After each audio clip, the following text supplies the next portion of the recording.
Hi friends, நம்ம தளபதி Vijay sir வந்து தமிழ் சினிமாலே வந்து இப்போ வந்து முதல் இடத்த தொட்டுட்டாரு. ஆனால் வந்து அரசியலிலும் ஆழம் பார்க்கணும் அப்படின்னு அவர் நினைக்கிறாரு. அவர் வந்து தமிழ் சினிமாவில் வந்து நம்ம முதல் இடத்துக்கு வந்துட்டோம், அதனால் வந்து அந்த இடத்த விட்டுட்டு போயிடலாம் அப்படின்ட்டு முடிவு பண்ணிட்டாரு. அவர் வந்து ஃபஸ்ட்டு வந்து சின்ன வயசுலேருந்து அவர் நடித்து இப்போ வந்து தமிழ் சினிமா மட்டும் இல்லாமல் இந்தியன் சினிமாலே வந்து முதல் இடத்துல இருக்க நம்ம தளபதி விஜய் சார் தான் வந்து இப்போ வந்து அந்த ஹோட் மூவி வந்து 1000 கோடி வந்து தாண்டிச்சுன்னா இந்த இந்திய தமிழ் சினிமாலே வந்து 1000 கோடியை தொட்ட முதல் சினிமா ஆர்டிஸ்ட் வந்து நம்ம தளபதி விஜய் தான் அப்படின்னு பேர் வாங்கிடுவார். அதனாலே வந்து அதுக்கோட வேலைலாம் நடந்துகிட்ருக்கு. இப்போ வந்து சினிமாவில் வந்து அவர் வந்து உச்சத்தை தொட்டார். முதல் இடத்துல வந்து நம்ம தளபதி விஜய் சார் தான் இருக்காருன்னு சொல்லலாம். அதேமாரி வந்து நம்ம சின்ன வயசில் வந்து நிறைய வந்து எதிர்ப்பு வந்தாலும் மூஞ்சி சரியில்லை, அது சரியில்லை அப்படின்னு சொன்னாலும் வந்து அவர் வந்து படிப்படியாக வந்து அவர் உழைப்பு தான், அவரோட நடிப்பு, டான்ஸு, உழைப்பு.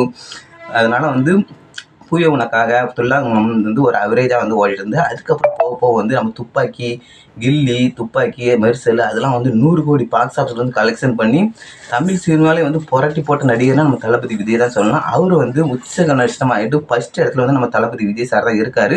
தமிழ் சினிமாவில் வந்து ஃபஸ்ட் இடத்துக்கு வந்துட்டார். அதனால் வந்து நம்ம ஃபஸ்ட் இடத்துக்கு வந்துட்டோம், இனிமேல் வந்து இடம் இல்லை போகிறதுக்கு. அதனால் வந்து இதுக்கு ஒரு எண்டு கார்டு போட்டு நம்மளை வந்து ரசித்த மக்களுக்காண்டி நம்ம வந்து ஏதாவது பண்ணணும் அப்படின்ட்டு ஒரு திட்டம் போட்டு வந்து அரசியல் கட்சியை வந்து தொடங்கிட்டாரு. அதேமாதிரி வந்து தமிழக வெற்றி கழகம்ன்ட்டு பேரும் வச்சுட்டாரு.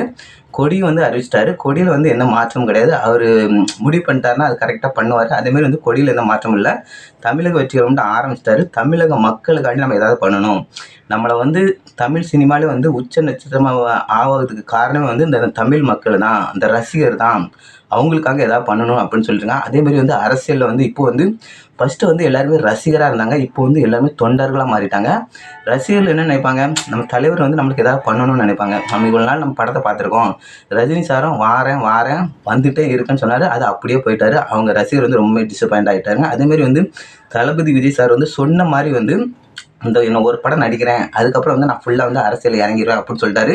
அதேமாதிரி வந்து அரசியலில் வந்து முதலமைச்சர் ஆன கனவு வந்து நிறைய நடிகருக்கு இருக்குது. ஆனால் வந்து வந்த நடிகர்லாம் அப்படியே வந்து போயிட்டாங்க. கமல் வந்து நான் வந்து மக்கள் நீதி மையம்ன்ட்டு ஆரம்பித்தார், அது இப்போ எங்கே இருக்குன்னே தெரியல. அவர் வந்து பிக் பாஸ்க்கு அங்கங்கன்னு போனனால வந்து அவர் வந்து இதாகிட்டார். இப்போ வந்து தளபதி விஜய் சார் வந்து கமல் சார்னு ஒப்பிடக்கூட முடியாது, யாருக்கிட்டே ஒப்பிட முடியாது. அவர் அந்த பாணி வந்து தனி பாணி. அவர் வந்து அமைதியாக இருக்கிறாரு தான், அமைதியாக இருந்து எங்கெங்கே என்ன நடக்குது, என்ன செய்யணும், அடித்தட்ட மக்களுக்கு வந்து எவ்வளோ கஷ்டப்படுறாங்க, அதெல்லாம் வந்து அவர் வந்து யோசிச்சுக்கிட்டே இருக்கார். திங்கிங் மத்தலப் நிறைய பேர் வந்து பேசுவாங்க, தைரியமாக பேசுவாங்க, அதில் ஒன்றும் இருக்காது.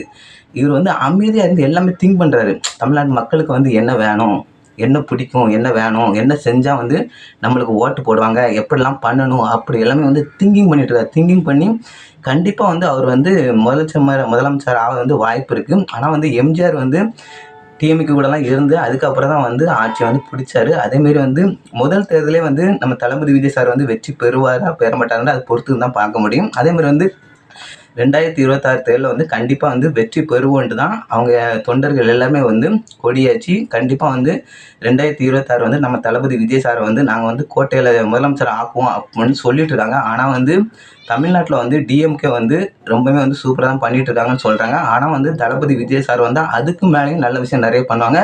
அடித்தட்டு மக்களுக்கு வந்து நல்லது பண்ணணும். அவங்க தான் வந்து இப்போ கஷ்டப்பட்டுட்டு இருக்காங்க. பணக்காரங்க வந்து மேலும் பணத்தை குமிச்சு பணக்காரலாம் ஆகிட்டு இருக்காங்க. கஷ்டப்பட்டவங்க வந்து கீழே தான் போயிட்டுருக்காங்க. அதனால் வந்து அவங்களுக்கு ஏதாவது நல்லா பண்ணணும் அப்படின்ட்டு நம்ம தளபதி விஜய் சார் வந்து நினைக்கிறாரு. அதேமாரி வந்து அவர் வந்து கண்டிப்பாக முதலமைச்சர் வர வாய்ப்பு இருக்குன்னு வந்து அவர் முதலமைச்சர் ஆகினா கண்டிப்பாக வந்து தமிழ்நாட்டு மக்களுக்கு வந்து சொர்க்க காலமாக அமையும்னு நினைக்கிறேன். அதனால் வந்து அடித்தட்டு மக்களை தான் அவர் மனசில் நினச்சிருக்காரு. நம்ம ரசிகர் மக்களுக்கு வந்து நல்லது பண்ணணும்னு நினைக்கிறார். கண்டிப்பாக அவர் நல்லது பண்ணுன்ட்டு வரனால வந்து ஒரு வெற்றியில் இருக்கனால வந்து அவர் வந்தால் கண்டிப்பாக வந்து முதலமைச்சர் வாய்ப்பு இருக்குது. முதலமைச்சராக வந்தால் வந்து தமிழ்நாட்டு மக்களுக்கு வந்து நல்லது பண்ணுவார்ன்ட்டு நான் எதிர்பார்க்குறேன். நீங்கள் இதை பற்றி என்ன நினைக்கிறீங்களோ கீழே கமெண்ட் பண்ணுங்கள். பிடிச்சிருந்தா லைக் பண்ணுங்கள். நம்ம சேனலை வந்து பிடிச்சிருந்தா லைக் பண்ணுங்கள், சப்ஸ்கிரைப் பண்ணுங்கள். பாய் ஃப்ரெண்ட்.